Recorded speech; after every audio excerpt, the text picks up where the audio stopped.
1. My first job post-college was as a barista with a large coffee chain. Now the chain is global, but when I started slinging coffee it was less than 200 stores. The manager of the store was super passionate about coffee and got a job in the corporate office, working with the coffee buyers about 6 months after I started. Most of us working at the store were either in college or had recently graduated. It was a good job with benefits, stock options, free coffee, flexible schedules, and a generally good culture.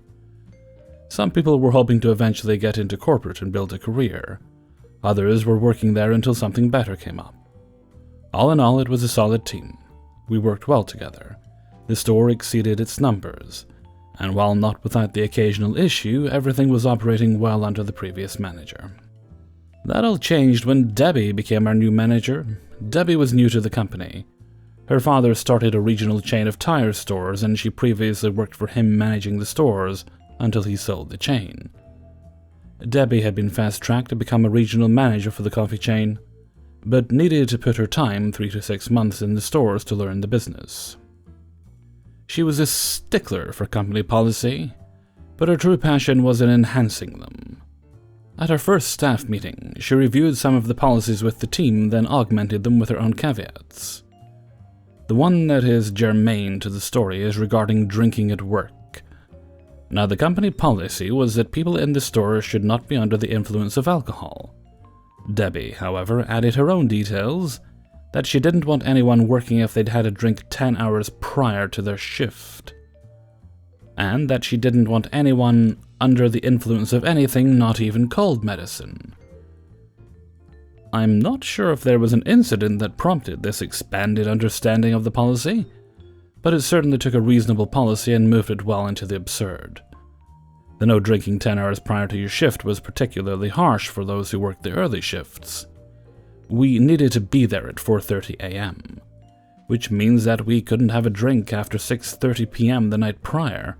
I wasn't a huge drinker, but that just struck me as absurd.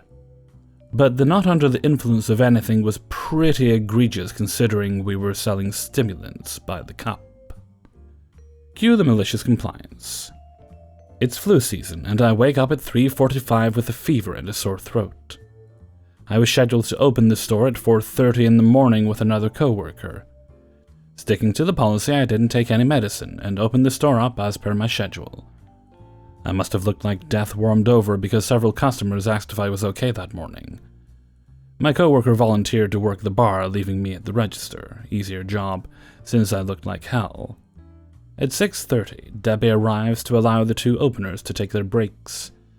Debbie immediately goes into the back room to do some manager stuff, leaving the 2 openers to continue working just as the morning rush is picking up.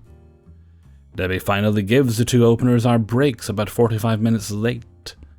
Against company policy, she also puts me on the bar since drink orders are starting to back up. I explained how I was feeling fevered and lightheaded, but she wouldn't have it, so I plow on, feeling worse and worse by the minute. By this time, a few co-workers have arrived, but Debbie is still sequestered in the back, so we were short-handed. At about 9:30 in the midst of our second morning break, I decide I've had enough and I lock my knees.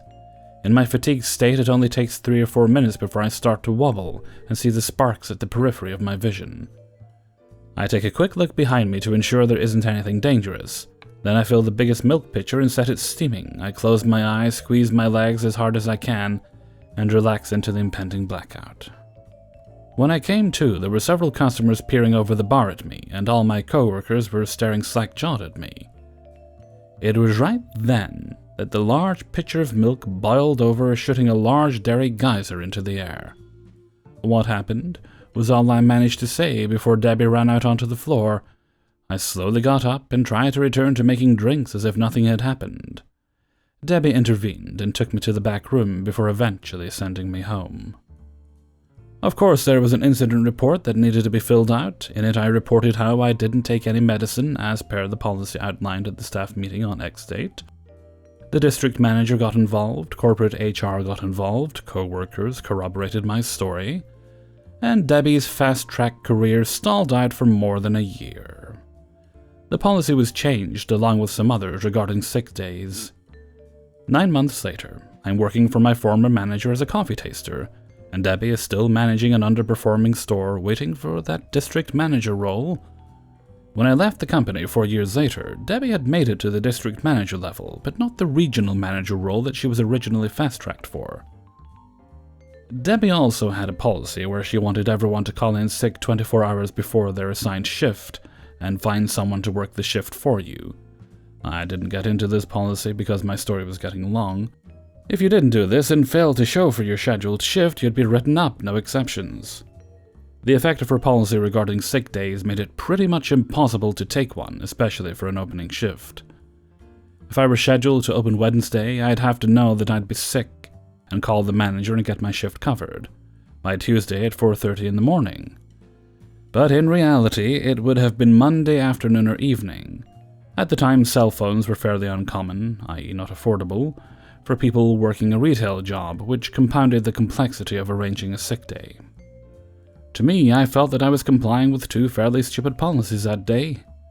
I chose to create a monumental scene in order to drive the point home. 2. This was 20 years ago, so forgive me on some of the details being slightly embellished. The key points are accurate. We had a combination English and history class.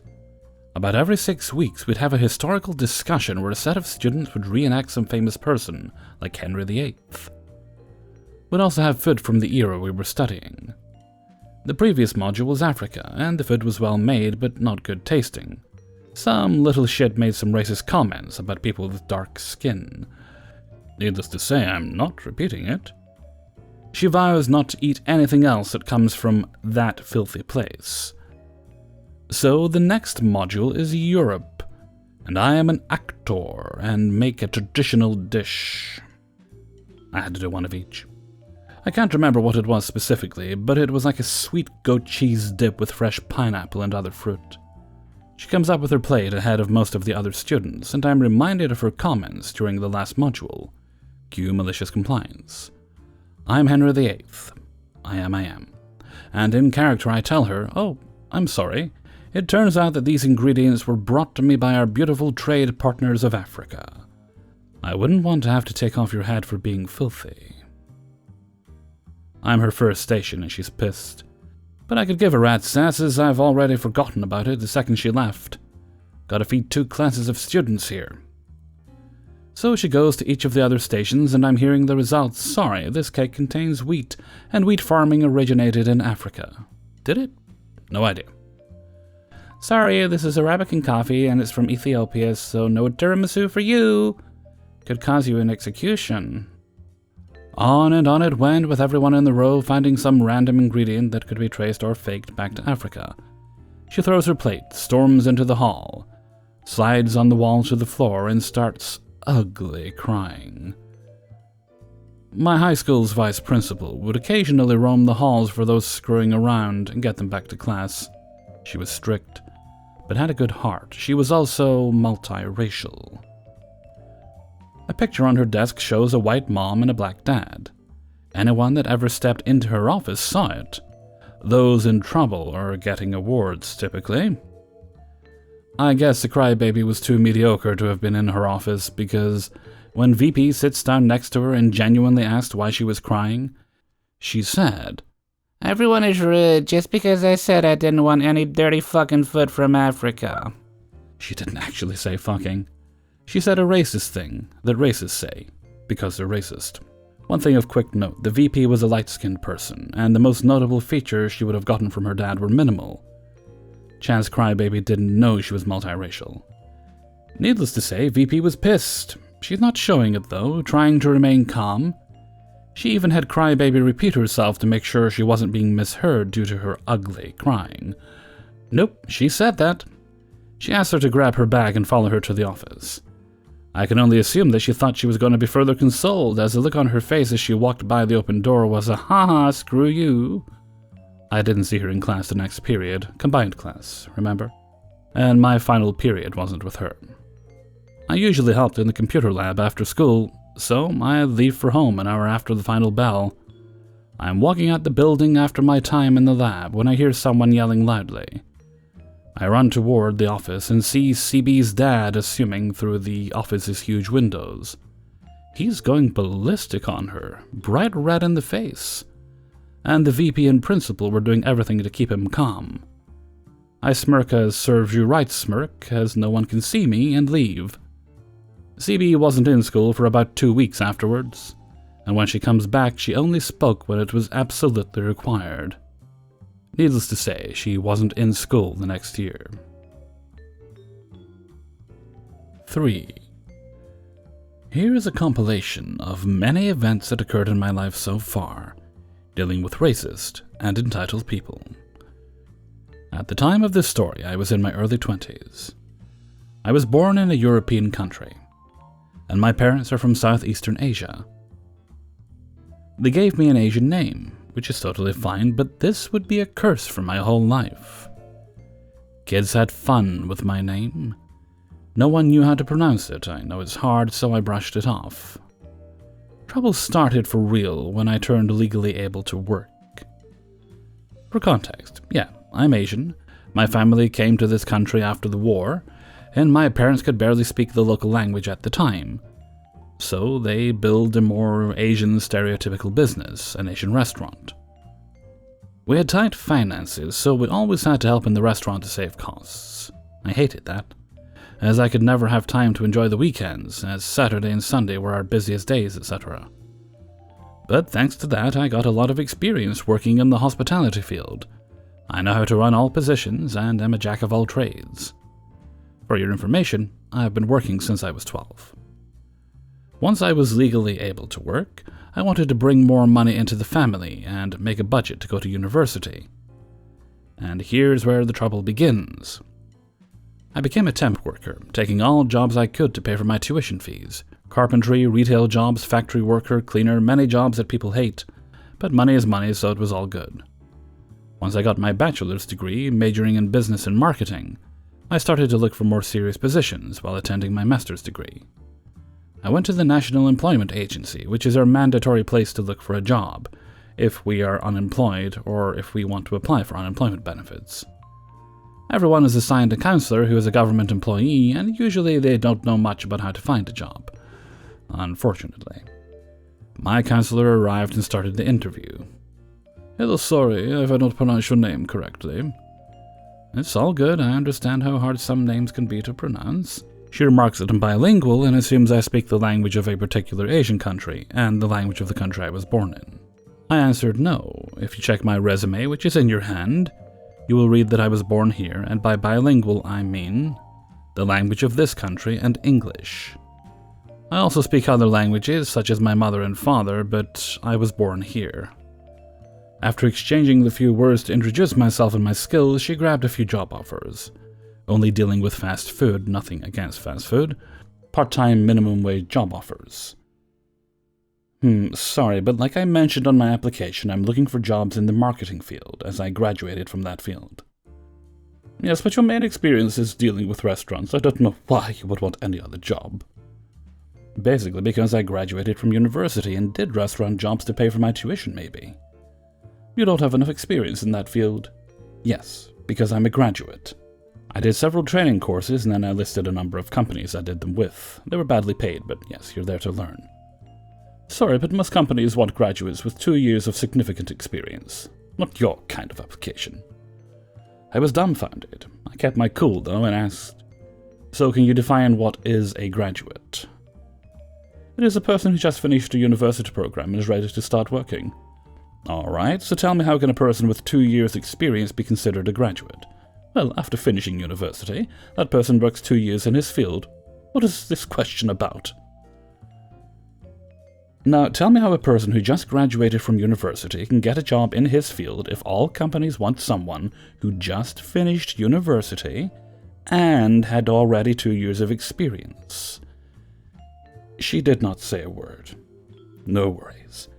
If I can't get a job that way, as you can see, I hold a bachelor degree. Therefore, I'm also interested to become a B or A government employee. I have seen on the government website that some positions may be available in that field, and she interrupts me.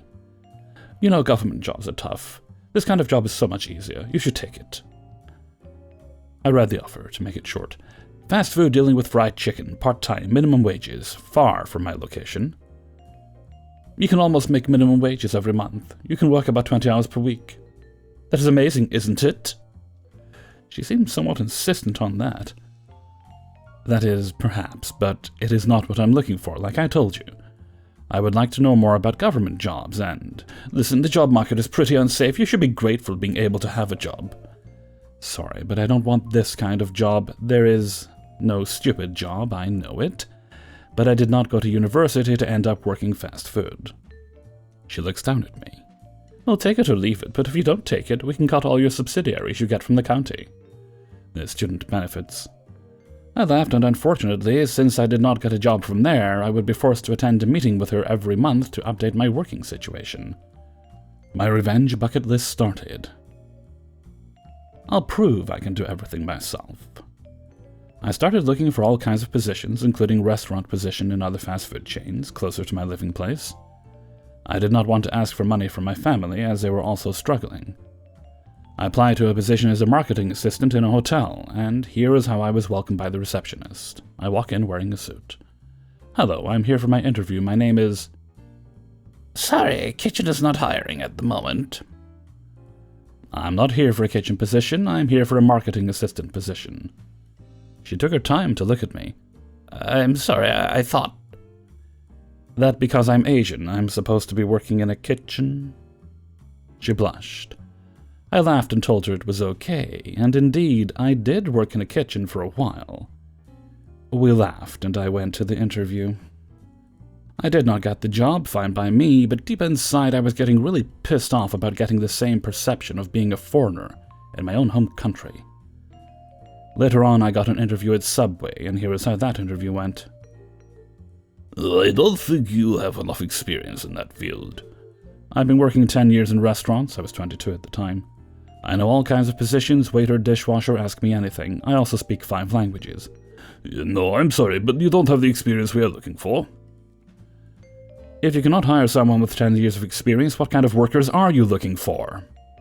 No reply from the manager. But then she told me the following. What you should do is get some experience from other restaurants, and then when you have more experience, come back here and apply. Again, I was dumbfounded. You know I'm looking for a job as a student, right? Yes. So if I get a job at another restaurant, why would I want to apply here after? Yeah, that is a good question. Then she realized how stupid this advice was. I ended up not getting this job, but found a great opportunity in a nice hotel restaurant facing that Subway. No interview required, as the hotel was desperate for staff. I applied online, and the HR told me they did not need a receptionist, position I was applying for, but they needed a dishwasher. I accepted the position, as I could do it after university classes. I started as a dishwasher and worked hard, but noticed that most servers didn't exactly try to make our life easier. They never scraped dishes and just threw their plates on our working station with food all on top. Maybe they're busy at the front, so I thought. They were not. The restaurant was not good, service was bad, waiters and managers were watching their phones on duty and barely cleaned the restaurant.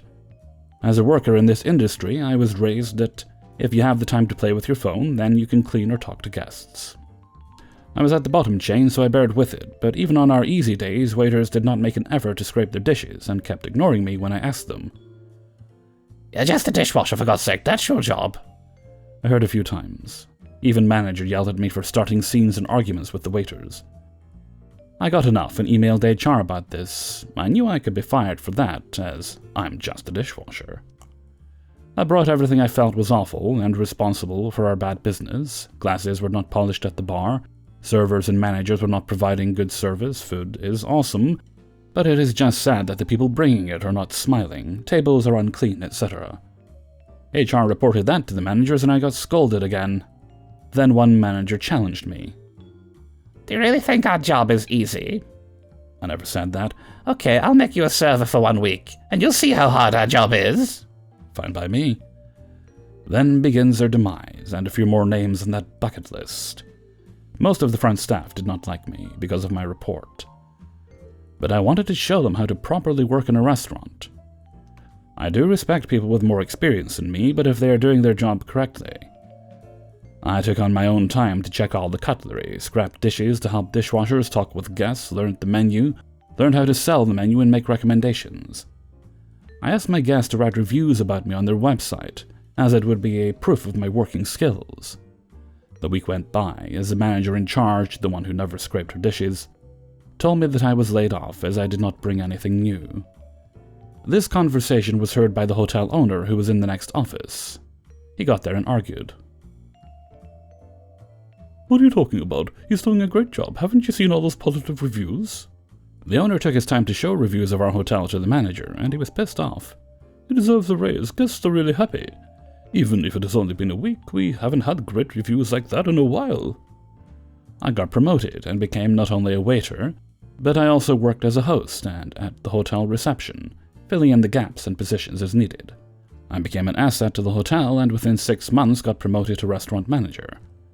The former manager was being let go after too many altercations. He tried many times to fire me on the spot, but the staff from the hotel, because staff between hotel and restaurant were different, usually, and the guests were always here to back me up.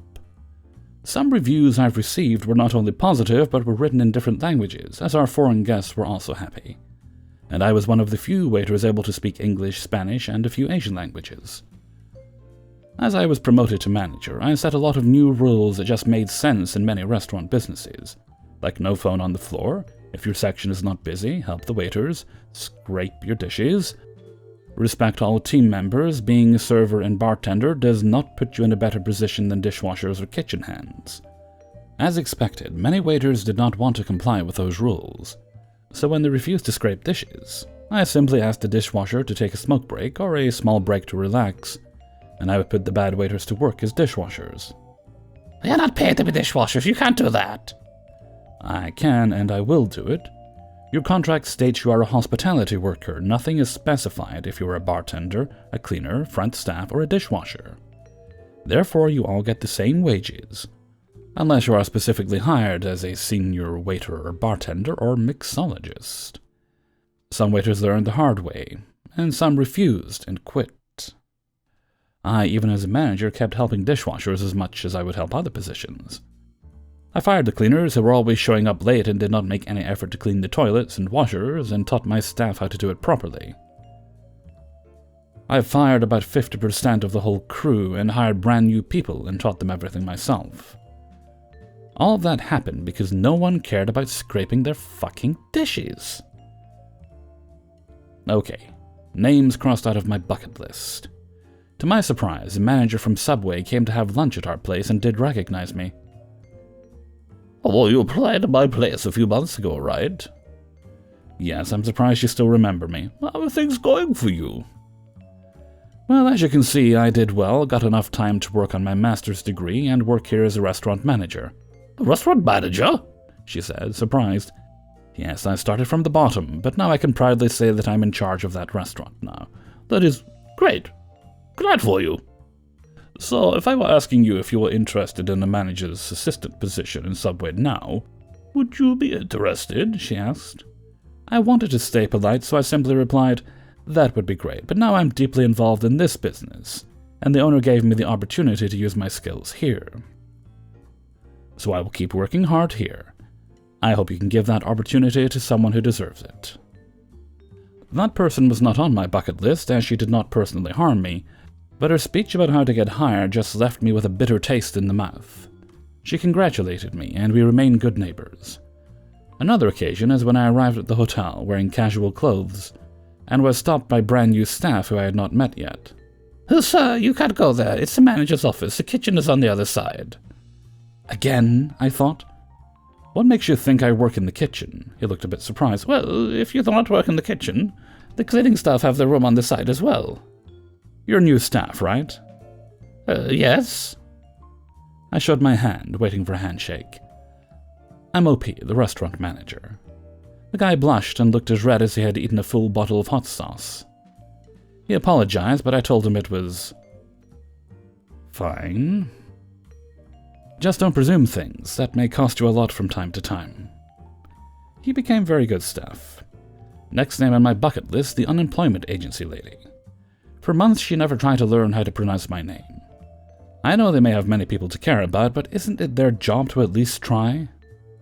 So, OP, how's your job research?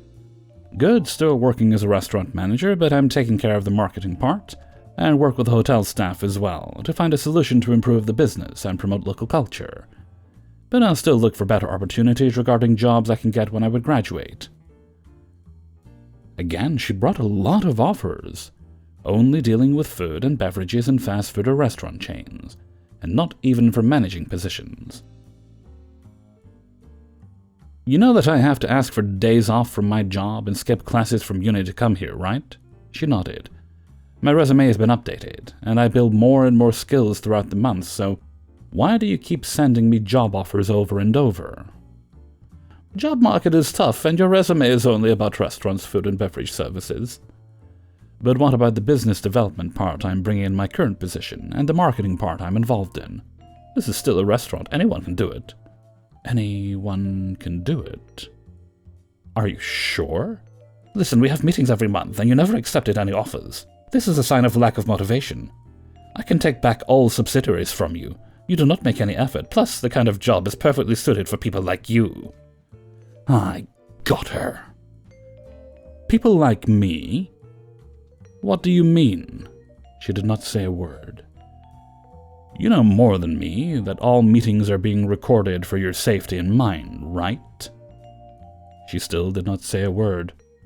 I'm done with you. I'll report that to the right authorities. Long story short, her manager got involved.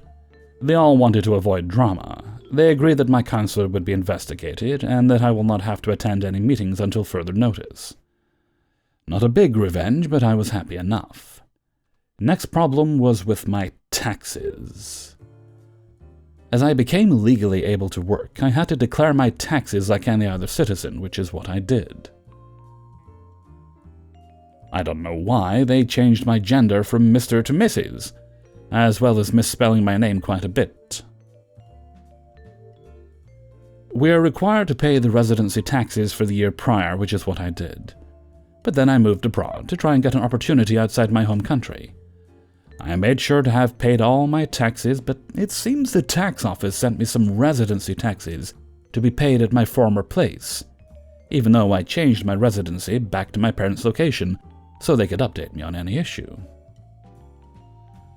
For the first 3 years, I heard nothing, but then my bank account got locked, and I received an email from the tax office that I would be charged with extra charges due to late payment.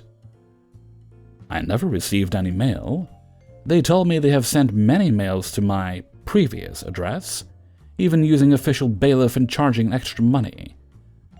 You do know that I do not live in the country, right? It's been 3 years. You have not paid for that tax on the year's behalf. I did. You need to bring physical proof. It does not matter if you are overseas. This is your mistake, therefore your responsibility. I will not travel 1,200 kilometers just to deliver you one document. I asked my sister to bring the required document and proof of payment to the tax office. This is not your name, they answered. It is my name. I came to your office many times to tell you you made a mistake on my gender and misspelled my name. Your staff told me this would be updated. It never has been. My sister also got angry and took the issue in hands. After showing email and proof that I was in the right, they just decided to keep the problem on hold for now, because God forbid they admit they did something wrong, right? Happy ending? Hell no. The same problem happened year after year. Same tax, same wrong gender, same misspelling. For 10 years. And 10 times my bank account got locked due to legal issues. I got enough and took a few days off to fly away from the other side of the world to deal with the issue myself. I politely talk and show 10 years of email and proofs to the tax office, plus the price of my flight to come back into the country to deal with that. They simply said, "Oh, I was not in charge of that, not my problem. Shall we restart from zero? Would it be okay for you?" All right, but who's going to pay for all those extra charges and my flight ticket? "Oh, we understand it's quite an issue, but this is not our responsibility." The tax office made a problem in my account for something that is not my responsibility, and you are not going to take responsibility for that. They nodded. Unfortunately, you can't win against the government. However, I asked the staff to show me my account and my gender that has been changed from their system, and asked if I could take pictures just in case. They approved. Guess what? The same problem happened the year after. I had enough. I sent all copies, pictures, scripts to my sister, and she charged back to the tax office. But it took time, as COVID hit us and most people had to deal with that by emails, unfortunately. This time, however, the person in charge of my case was a different one. My sister explained the whole situation to that new person in charge, and he told her, "This is very strange." He asked for a copy of all emails, as it included the name of the people I spoke to. "I'll have a look at it," he said. A few days later, my name was finally corrected, as well as my gender. I was told by my sister that I opened the Pandora's box and some people in charge of my issue were investigated. A few days later, I also received at my parents' home 2 nice checks with the amount matching all the extra charges, excluding my flight ticket. I got ripped off through the years in my bank account with a small letter saying, "Sorry for the trouble you went through. Here is the money that was taken by mistake from your bank account. Our deepest apologies." Signed, the country tax office. And I was finally free. It does not end here. You want some extra stories? After having graduated from university, I started traveling the world as a traveling bartender and bar and restaurant manager. In the end, I remained in the hospitality field I was desperately trying to run away from, but that became fine. No problem as I got more self-confident in my skills. Among the countries I've been working, I went to Canada and managed a Mexican restaurant. On my free time, I went on a Tinder date. It was awful. I always wear black pants and black long-sleeved shirt at work, and outside work, can't help it. I'm a little piggy, and black is good to hide stains. We went to a bar. The girl had no special conversation skills and drank a few cocktails, and of course was expecting me to pay the whole bill. I was planning to pay, but I would have appreciated the offer. Nice to be nice. Plus, she was probably making more money than me. I paid and was ready to go on my way. She stopped me and asked if I was interested in getting dinner. I unfortunately agreed, and she took me to one of the hippest restaurants in town. A Chinese restaurant. Quite average. Basically, if you have a lot of Chinese frozen food, you pick wherever you want, and the chef will cook it for you. Waiters wear black pants and t-shirts, with the restaurant logo on their chest. I stayed waiting at the table as my date was busy taking pictures for her Instagram, telling me how much fun she was having while I was yawning inside. Some guests, a few tables away, kept staring at me and then started to tap their fingers on the table. I later learned that it was a Chinese habit to tell waiters they wanted their tea to be refilled. As I did not know what was going on, I just ignored it. As I was getting bored and drinking all my tap water, I decided to spare some trouble to the waiter and decided to refill my bottle from the water station myself. On my way there, out of nowhere, these guys from that table just put their bottle in my hands and yelled some Chinese obscenities. "Sorry, what?" I just asked. These guys kept yelling at me while snapping their fingers. I did not understand what they were talking about. I'm Asian, yeah, but not Chinese. "I don't understand what you're talking about. Please use English." One guy slammed the table and yelled with a very strong Chinese accent. They said, and I'm sure as hell not attempting the accent, "Get us some water, you lazy brat. How dare you stay flirting with guests while you're supposed to be working? How can you not speak Chinese? Your parents should feel ashamed, having raised a kid not able to speak Chinese." I simply replied, "I don't work here." The other guy stood up. "We want to see the manager. We want free food. How can this place be managed by such bad staff?" "I don't work here. I'm not Chinese. We're in Canada, not China." Just because I'm Asian doesn't mean I work here. If you paid more attention to the staff than just playing on your smartphone, you would have guessed that I don't wear a uniform. The guy still looked at me and then realized I'm wearing a long-sleeve shirt and no logo. They did not even apologize, because of course, and just took the bottle back and mumbled some words. But I'm not tolerating that kind of behavior and yelled back, "Are you happy to have brought so much attention on us?" Disturbing another guest on a date, yelling at him for no good reason? Shame on you. I yelled loudly enough that the real staff had to come and calm me down. But the date was not over yet. No. About 15 minutes later, I went again to get some water, and then another Chinese cooking staff member started yelling at me in Chinese. I replied with the most clever answer. What?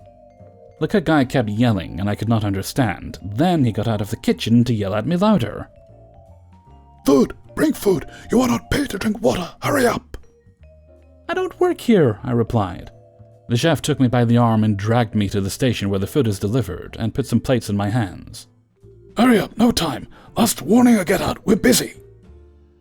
I don't work here, I told you, I am a customer. The guy yelled back in Chinese, and I started to feel angry again. Then one server came, surprised, and asked what happened. They both spoke in Chinese, and I think I got a slight idea what they talked about, as the cook guy looked at me, pale white, perhaps realizing his mistake. He then started to apologize again in broken English, and the server did the same for whatever reason. We got a small discount, but truly, food was awful. The date girl kept taking pictures of the food and was just unsure about which picture to use for her Insta. By the time she chose, food was already cold. And of course, when time came to pay for the bill, she just stared at the door, ignoring the bill. I paid, and still gave 15% tips as servers were not responsible for the drama. After the date, she told me she had fun and would like to perhaps have lunch again later on. I told her there's no need for us to go on another date. She can just send me the receipts for her lunch, as she seems to find her smartphone more interesting than an actual conversation. I've got plenty of stories like this. Do we need a small conclusion? I work in Japan now. Although the country is dealing with some discrimination, I kind of accept it, as indeed I am a foreigner there. I just hated being treated like a stranger in my home country. In fact, I so appreciate being pointed out as a foreigner because that's what I am here. I've worked in more than 20 countries, and I never felt prouder of being a foreigner. That is my identity. 4. So this wasn't deliberately malicious compliance, but it probably felt malicious to the people who had to deal with it, so I figured you all might enjoy it for that reason. Years ago, I was working manufacturing as a shift supervisor. I was on an overnight shift, working 11 p.m. to 7 a.m. At around midnight, we were in the process of a line cleaning and setup. Part of the setup involves resupplying chemicals used on the line. While getting the chemicals out of the line, one of my operators dropped a large container of chemicals, somewhere in the order of a gallon-sized jug, and about half of it spilled onto the floor. These chemicals gave off pretty strong fumes that could be dangerous, so I had everyone leave the area where they were spilled. I called my supervisor a little before 1 a.m., and being half asleep, I think he failed to appreciate the gravity of the situation and just said, "There's a spill response document, just follow it," and hung up. So I found the spill response guideline that basically said if more than a few hundred milliliters of chemicals spill, evacuate the entire area and call for the spill response team. Our company had a large facility about 20 miles away. They primarily did research there, but they also had a small fire department and chemical response team. They weren't staffed 24 hours, but they were on call 24 hours, so could be called in. The guidelines told me to ask our plant security guard to contact company spill response team and request a chemical cleanup. So I did that. Our security guard was a contractor and didn't work directly for company security. So his instructions were, if you're asked to respond to any emergency that you can't handle yourself, contact company security. We call them global security. So rather than calling the chemical response team, the guard, unbeknownst to me, contacts local security but relays my exact request. We want the company's spill response team to come out to our plant for a chemical cleanup. Global security decides they know our policies better than we do, so they decide to call the local fire department to respond. Around 1:30 a.m. or so, the local volunteer fire department shows up, And the first thing they ask for is the MSDS, Material Safety Data Sheet, a sheet that contains basically all the known safety and hazard information for the chemical in question. Well, the chemical we're working with was a patent-pending compound that our company had invented. It didn't have an MSDS yet, so we could only supply them with the MSDS of the chemicals that are used to make it. They weren't super pleased with that. By about 2 a.m., the plant safety manager had been called in, and I had the distinct impression she was pretty pissed off at the whole situation. Global security had also arrived, and they're now trying to get the fire department to wait until they can get a hold of the company's chemical spill response team. The fire department basically winds up saying, "We'll give you 30 minutes. If they're not here by then, we're going in with full respirators, and you're going to replace our respirators when we're done." By about 3 a.m., our company's spill response team shows up, and they're able to go in and start cleaning. I found out later that the spill response team also works as volunteer EMS, and had just finished up a call around 12:30 a.m. that night. If security had called them as soon as the spill had happened, they would have just been able to drive straight here. Instead, they had already gone home, gone to bed when they got the call. The fire department wound up demanding that the company start implementing regular training and coordination sessions, so they could call better response in case of another call to our plant. It took 6 to 12 months to coordinate and start that program, and I heard that global security got reamed out pretty hard for not following our request for the company's spill response team. The best part for me was seeing the face of my manager when he came in late that morning. He looked like he had seen a ghost when he realized what had happened. He never talked about the incident with me. I wound up staying close to 10 a.m. to review what had happened with everyone. Our plant manager was very supportive and gracious, said that I had done the right thing, and appreciated me staying to review the incident with everyone. 5. So I was working at a bakery at the time, and the owner was probably the biggest candidate for anger management therapy that I've ever experienced. Her favorite catchphrase whenever someone pointed out that she was wrong to be yelling like a crazy person over tiny mistakes was, "Well, this is just what it's like in the restaurant industry." Note that we were minimum wage employees at a small-town bakery that isn't franchised, not chefs in a fancy restaurant, which I'm assuming was the source of her rage-induced fantasy world. Whatever, it was a job, and I'm a passive person, so I just took my tongue lashings, and did my best to keep my head down. We'll call her Boss Lady. So one day, the woman assigned to train me had me cutting some kind of fruit, while she was cutting lemons. She walked away to deal with the problem at the register, and the Boss Lady leaves her office a minute later. Keep in mind I'm actively cutting fruits in the next space over, and not even occupying the space with the half-cut lemons. Note that my memory of this interaction isn't word-for-word accurate since it happened years ago. "Excuse me, why is this space dirty?" Oh, the trainer was cutting lemons, but she had to go do something really quick. "Then why didn't you clean it up?" Well, she's not done. "I don't care, the space is dirty, you need to clean it up." At this point, the trainer returns and sees the confrontation. What's going on? "This area is dirty and I need him to clean it up." Oh, but I'm not done. I still need to finish cutting lemons. "I don't care, he needs to keep the space around him clean." They spend the next minute or so arguing, with the trainer looking at the boss lady like she's a crazy person.